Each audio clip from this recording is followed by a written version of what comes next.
Okay, இதுதான் நம்மளோட purple colour charger. பார்த்திங்கன்னா தெரியும், நல்லா இருக்குல்ல. இப்போ இதுலேயும் வந்து மேலே திருப்பியும் 10,000 mAh பேட்ரி போட்டிருக்கு. இன்புட் பார்த்திங்கன்னா அதான் இதோட சார்ஜ் வேல்யூலாம் முன்னாடி சொல்லிட்டு 20 வாட்ஸ், அவுட்புட் பார்த்திங்கன்னா 22.5 வாட்ஸ், இது மாதிரிலாம் எல்லாமே சொல்லியிருப்பேன். இதில் என்ன ஸ்பெஷல்னால் இதில் ஒரு மெட்டல் ஸ்டாண்ட் வருது. ஸோ நீங்கள் வந்து ஃபோன் இப்படி வச்சு ப்ளேஸ் பண்ணிக்கலாம். இந்த மாதிரி ஸ்டாண்டு இந்த மாதிரி ப்ளேஸ் பண்ணிக்கலாம். தெரியுதுங்களா? ஏன்னா நான் டாப் வியூவில் காட்டுறதுனால உங்களுக்கு தெரியாது. நான் அதுக்கப்புறமா போக போக வீடியோவில் போக போக நான் வந்து வேறு வியூ ஆங்கிள்லாம் காட்டுறேன்.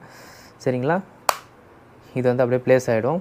இங்கே பார்த்தீங்கன்னா பவர் ஆன் ஆஃப் பட்டன். இது அவ்வளோ யூஸ் ஆகாது. ஏன்னா ஃபோன் டேப் பண்ணிட்டிங்கன்னா ஆட்டோமேட்டிக்காக சார்ஜ் ஆக ஆரம்பிச்சிது. இது இது வந்து நம்ம ஒயர் சக் வச்சு போடும்போது ஆன் பண்ணுறதுன்னு நினைக்கிறேன். இது டைப் ஏ போட்டு, இது வந்து டைப் சி போட்டு, இந்த 2 போர்ட்ஸ் தான் இருக்குது. நீங்கள் ஒயர்லெஸ்ஸாக சார்ஜ் பண்ணும்போது இதையே பவர் பேங்க்கே சார்ஜ் போட்டுக்கலாம். இல்லை நீங்கள் ஒயர்லெஸ்ஸாக சார்ஜ் போடும்போது வேறு டிவைஸும் இதுலேருந்து சார்ஜ் போட்டுக்கலாம், இதுலேருந்தும் சார்ஜ்